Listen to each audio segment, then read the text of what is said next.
The man bled onto my boarding house floor like he had every intention of dying there, and I decided in the same breath that I would not allow it or him to stay. The storm had already sealed. Silverrun shut for the night. Snow pressed against the windows of my boarding house in thick, soundless waves, muffling the town until even the rail whistle felt swallowed whole. The lamps along Alder Street glowed like drowning stars, and inside Halloway House the air smelled of boiled cabbage, coal smoke, and the sharp sting of lye soap still drying on my hands. I was closing the ledger. Last guest checked in. Last fire stoked. When the knock came, it wasn't the polite, hopeful rap of a traveler. It was one hard, followed by something heavy scraping down the door. I froze. At 31. I had learned the difference between inconvenience and danger. Silverrun sat high in the mountains, far from deserts or cattle trails, a place built on timber, ice, and the promise of ore. People who knocked this late usually wanted warmth, whiskey, or forgiveness. This knock wanted something else. I reached under the counter and wrapped my fingers around the cold grip of my husband's old revolver. I hadn't fired it since the day I buried him, but muscle memory returned quick as a scar. House is closed.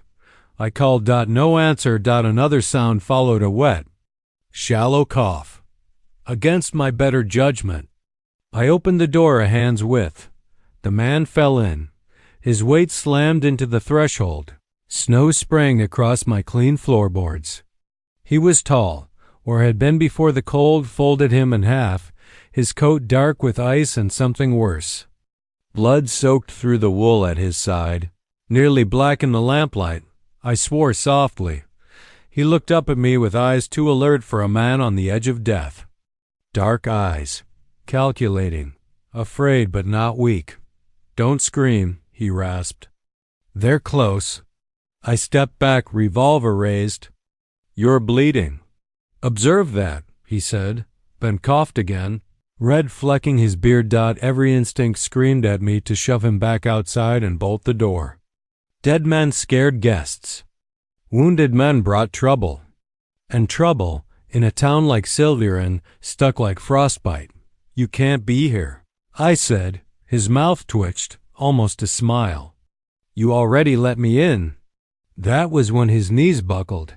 He hit the floor hard, breath wheezing out of him in a sound that scraped straight down my spine. Blood spread fast, seeping into the seams between the boards. I cursed again, louder this time, and hauled him farther inside before the cold could finish the job. He was heavier than he looked, solid muscle beneath the torn coat. Not a miner, not a clerk. His hands were scarred, knuckles thick, fingers steady even as his body failed him. I locked the door. "Listen to me," I said, kneeling beside him. "I am not a doctor. I am not a charity. And when the sun comes up, you are leaving." "Fair," he murmured, already fading. I cut his coat open with my kitchen knife. The wound was a mess knife work, stitched once in a hurry and torn open again. Someone had meant for him to bleed slow. I pressed towels to his side and worked until my hands shook, until the fire crackled lower and the storm screamed louder outside. He drifted in and out, muttering names I didn't recognize. Jaw clenched tight when pain dragged him back. At one point, his eyes snapped open and locked onto mine. "You shouldn't help me," he said. "Too late," I replied. "But don't mistake it for hospitality." He smiled faintly and passed out. Morning arrived gray and merciless.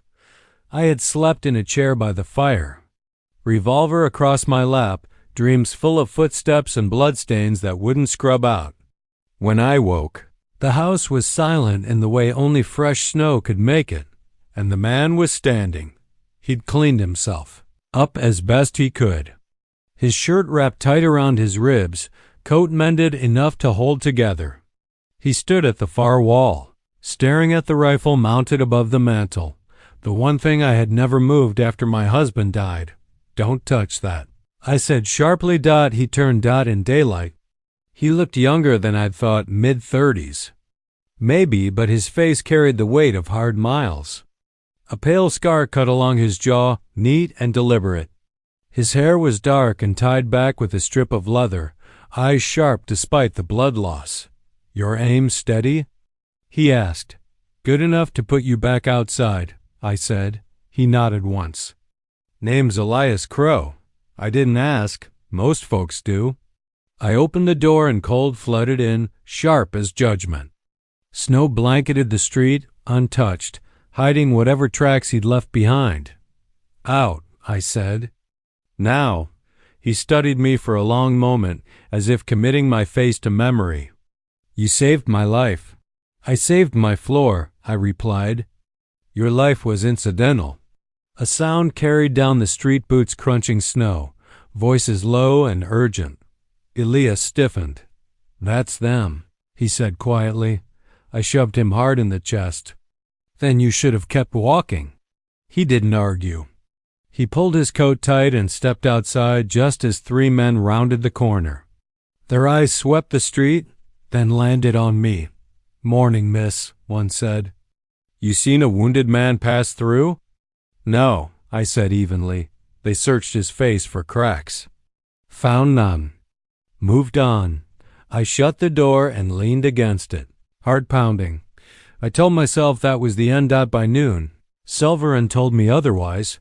Rumors crept through town faster than the thaw ever could. A stabbing near the rail depot. A missing man. Hired muscle asking questions no one liked. And when I scrubbed the floor again, I found something tucked beneath the table leg where Elias had fallen. A folded paper. I mapped out rail lines marked in red. Symbols I didn't recognize. And one name written twice, pressed deep into the paper. Morrow Pike. The bell over the kitchen door jingled softly. I turned. Revolver rising. Elias stood there, pale but upright. Eyes darker than before. "You really should lock your back door," he said.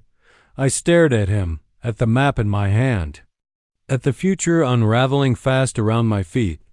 "You should have stayed gone," I said. He met my gaze. "You should have let me die." Outside, the storm began again. By nightfall, Silverrun felt like it was holding its breath. Eliza stood at the front window of Halloway house long after the lamps along Alder Street had been lit, watching shadows stretch and pull thin across the snow.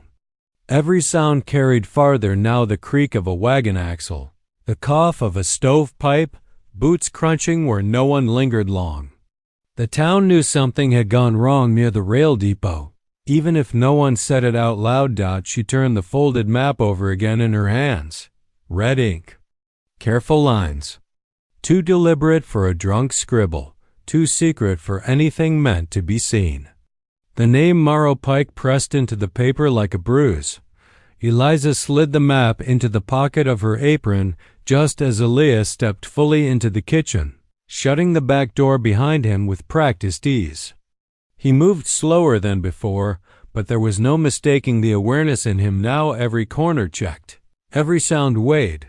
"I told you to leave," she said. "I did," he replied. "Then I came back." She gestured sharply toward the stairs. "I have guests, families, a schoolmistress, a traveling preacher who snores like a dying hog. Whatever trouble you're dragging behind you doesn't get to sleep under my roof." Elias leaned a hand against the table, breath controlled but shallow. "They already know you helped me." "That's not—" "I saw one of them asking questions by the livery," he cut in. "They weren't subtle." Her jaw tightened. "You don't know this town." "I know men who hunt for money," he said quietly. "They don't stop once they scent blood." Silence pressed in, thick as the snow against the walls. The fire popped. Somewhere upstairs, a bed creaked as a guest turned in their sleep. Eliza folded her arms. "Then talk." "You bled on my floor." "You don't get silence after that."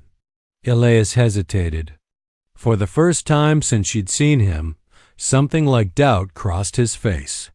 He pulled a chair out and sat carefully, favoring his wounded side. "Morrow Pike is a rail concern," he said. At least, that's what the papers say.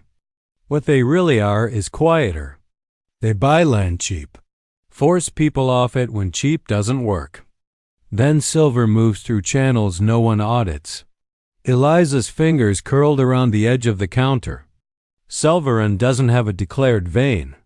Not declared, Elias agreed. But it's there. Her breath caught despite herself. Thomas had said something once years ago, late at night, whiskey loosening his tongue. Something about unusual weight in the soil near the North Ridge. She had told him not to dream.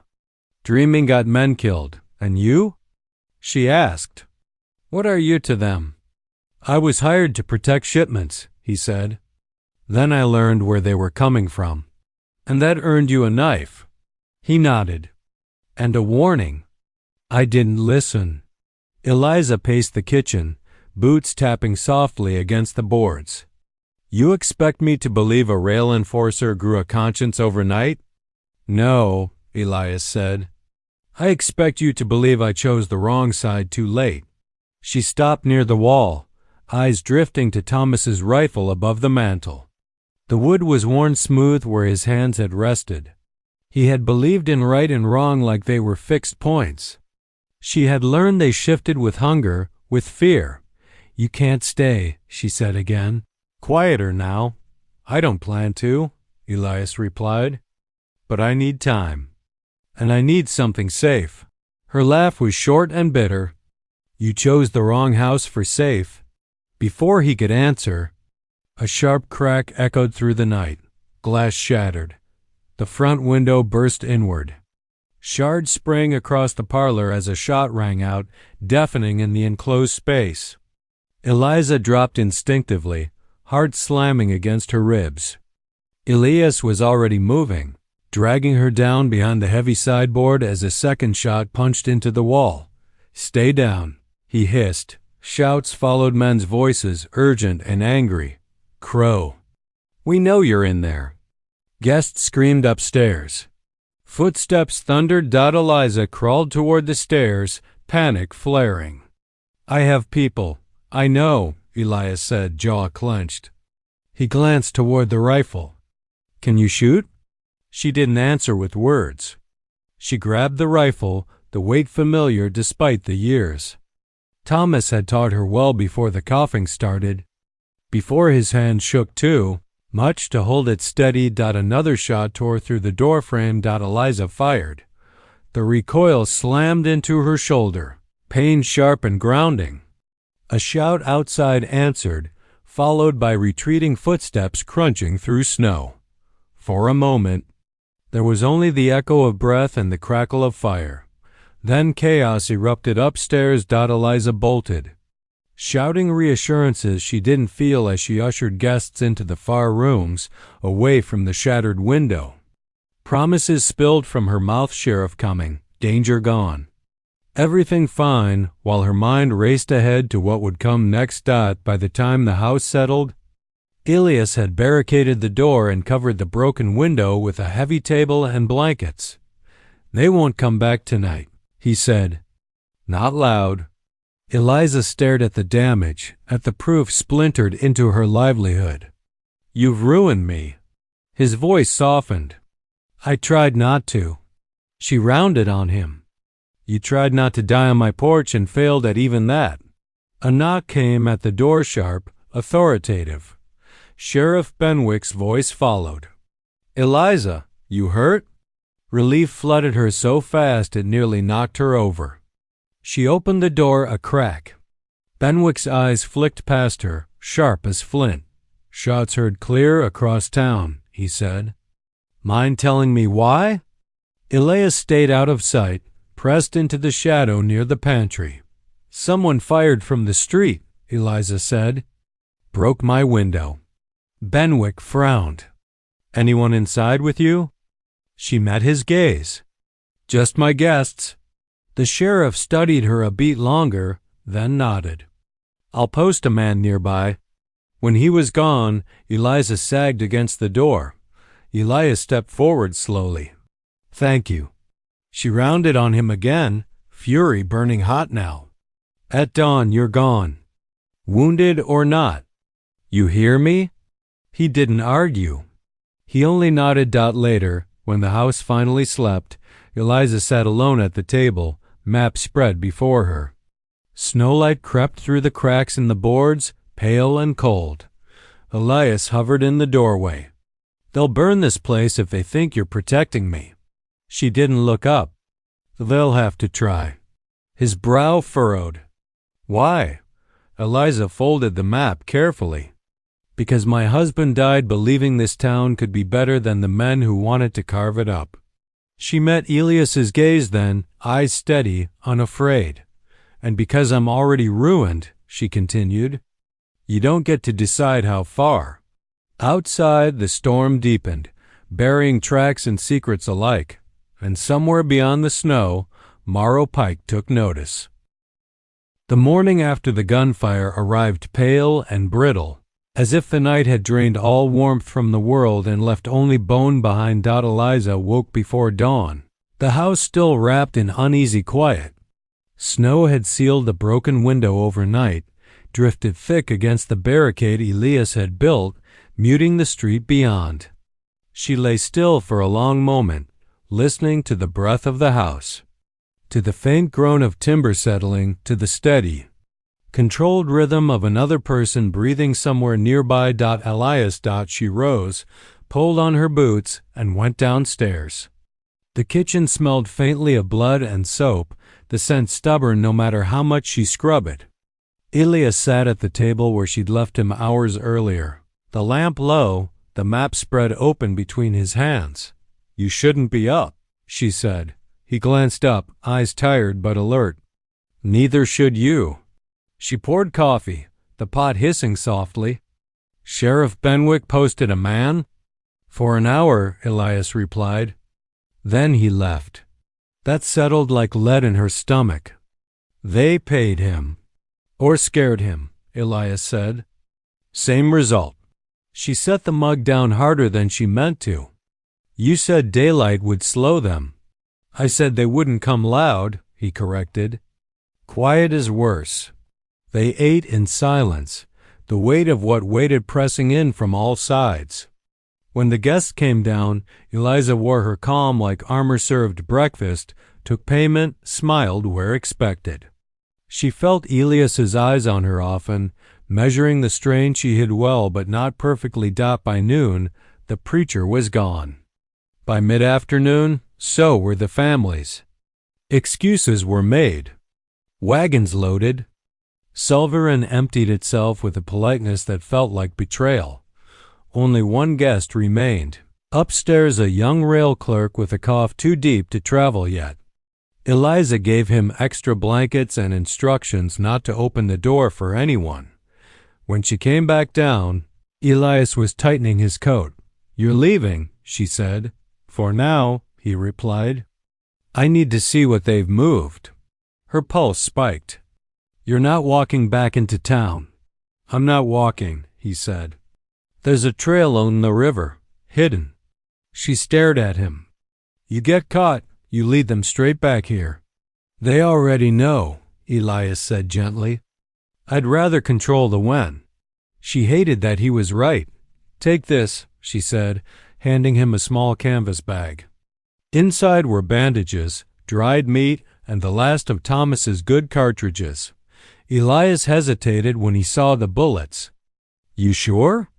"They're not doing any good sitting above my mantel," she replied. He took them carefully. "I'll be back before dark." "You'd better," she said. "I don't plan on saving you twice." He smiled faintly and slipped out the back door, disappearing into the white silence. The hours crawled. Eliza kept busy repairing what she could, stacking firewood, keeping the rifle within reach. The clerk coughed upstairs. The wind shifted. Snow loosened from the eaves in soft avalanches. Near dusk, the sound came, the low groan of wagons moving heavy over packed snow. Eliza extinguished the lamps and peered through a crack in the barricade. Lanterns bobbed along Alder Street, more than a handful, their glow reflecting off iron-bound crates stacked high. Men walked alongside them, rifles slung casual but ready. Her breath caught. The symbol on the crates matched the one on the map. They were moving the silver. She grabbed her coat, hard hammering, and slipped out the back, following the alley to the river trail Elias had mentioned. The river lay half frozen, a dark vein cutting through the white. She followed it north, boots slipping on ice, lungs burning. She found Elias crouched behind a fallen spruce, eyes fixed on the convoy. "You shouldn't be here," he whispered when he noticed her. "And miss the end?" She replied. He didn't argue. He pointed. "They're taking it past the ridge. There's a narrow crossing ahead. If they get through, it's gone." Eliza studied the terrain, the ice-thinned river, the steep bank beyond, the way the trail pinched tight between rock and water. A bottleneck. She murmured. Elias nodded. "We could spook the lead team. Force them to stop." "With what?" she asked. "Harsh language?" He glanced at the canvas bag. "With fire." They moved quickly, silently, hearts pounding in unison. Elias rigged a crude trap near the crossing, oil soaked into cloth, wedged beneath the crate, a fuse long enough to give them distance.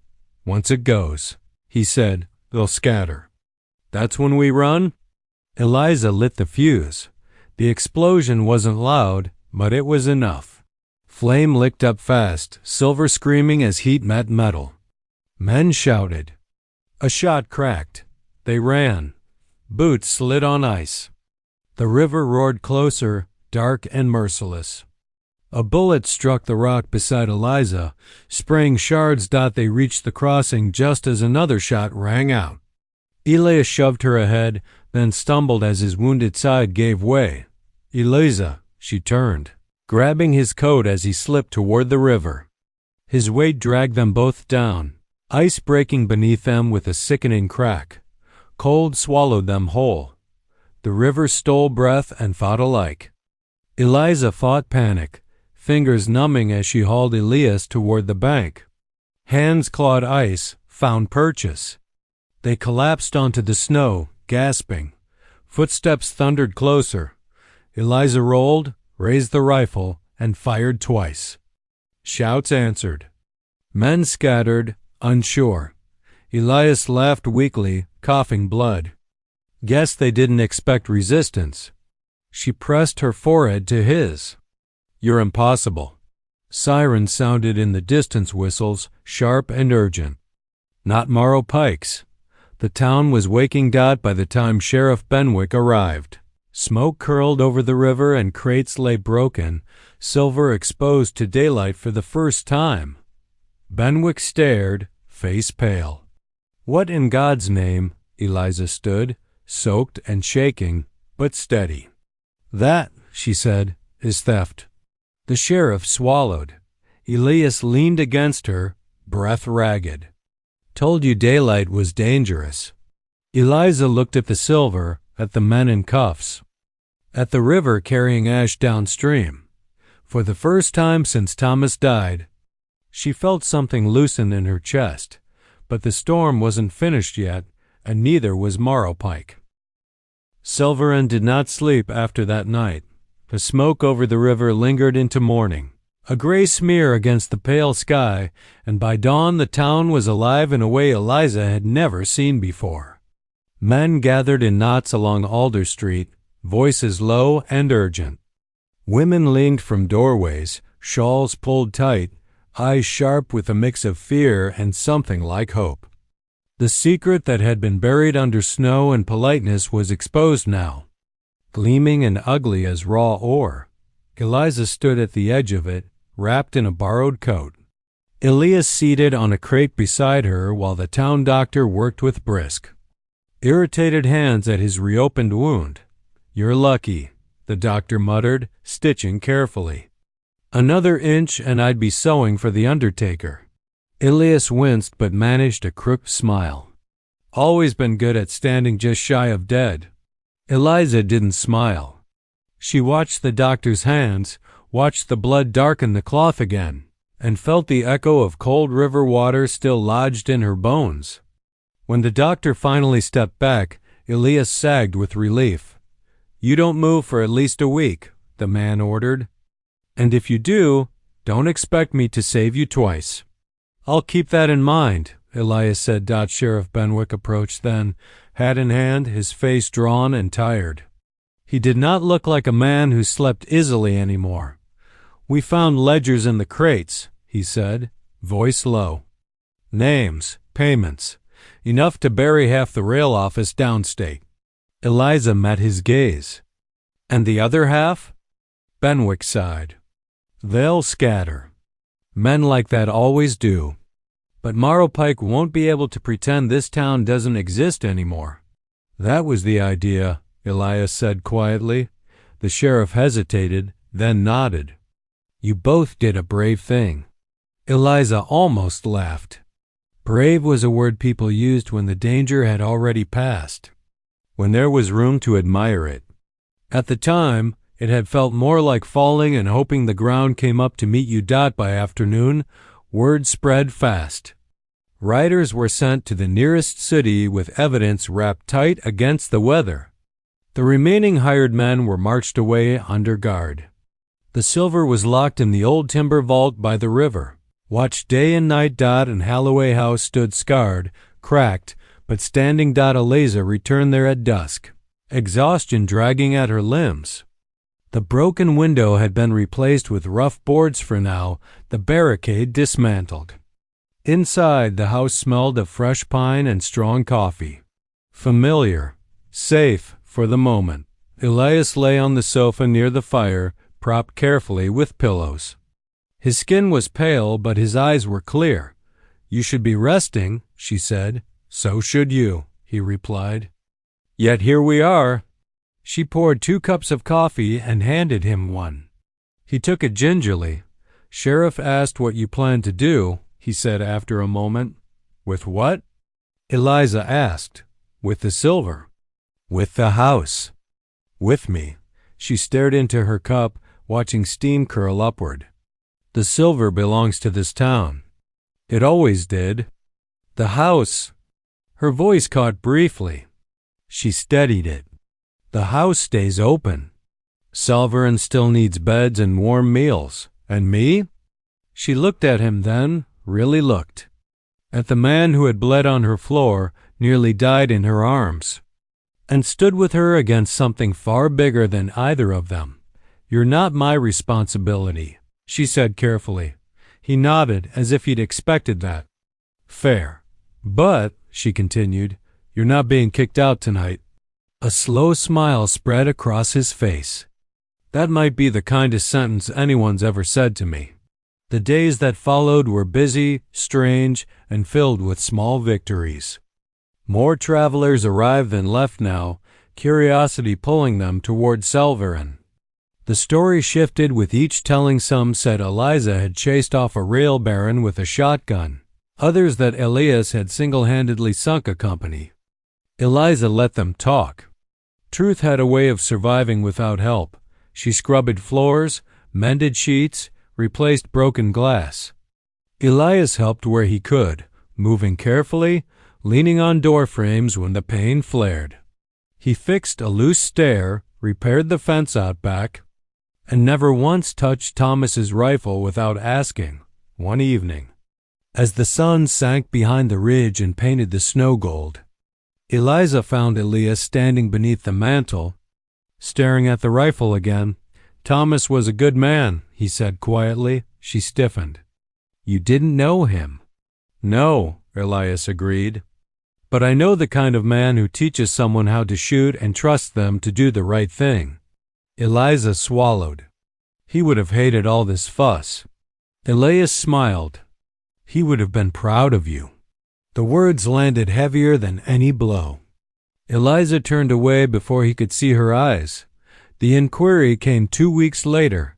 Men in clean coats, papers stamped and signed, questions asked politely but persistently. Eliza answered them all. Elias did the same. The ledgers spoke louder than either of them. Morrow Pike was dismantled piece by piece, its reach exposed and cut short. There would be appeals, delays, arguments made in warm rooms far from snow and river ice, but Silverrun was no longer invisible. On the night the final rider left town, Eliza locked the door of Halloway house and stood for a long moment in the quiet. Elias approached slowly. "You did it." "We did," she corrected. He hesitated. "I don't plan on staying forever." She nodded. "I know. But," he continued, "I'd like to stay a while. If you'll have me." Eliza considered him, the danger he carried, the steadiness he'd shown, the way the house no longer felt quite as empty when he was in it. "There are rules," she said. "I'm good with rules. No bleeding on the floor." He chuckled. "I'll do my best." She opened the door to the parlor, firelight spilling warm and bright. "Then you can stay." Later that night, as the house settled into sleep, Eliza stood alone in the doorway, looking out at Alder Street. Snow fell gently now, covering old tracks, smoothing scars. She thought of Thomas, of the life they'd planned and the one she'd built alone after. She thought of the choice she'd made on a storm-racked night, opening a door when it would have been easier not to. Behind her, Elias's footsteps paused. "Thank you," he said softly. She didn't turn. "For what?" "For not letting the storm decide." Eliza smiled. "Just a little." Silverrun breathed easy again. And Halloway House stood warm and full of light, no longer just a shelter from the cold, but a place where hard truths had survived the winter.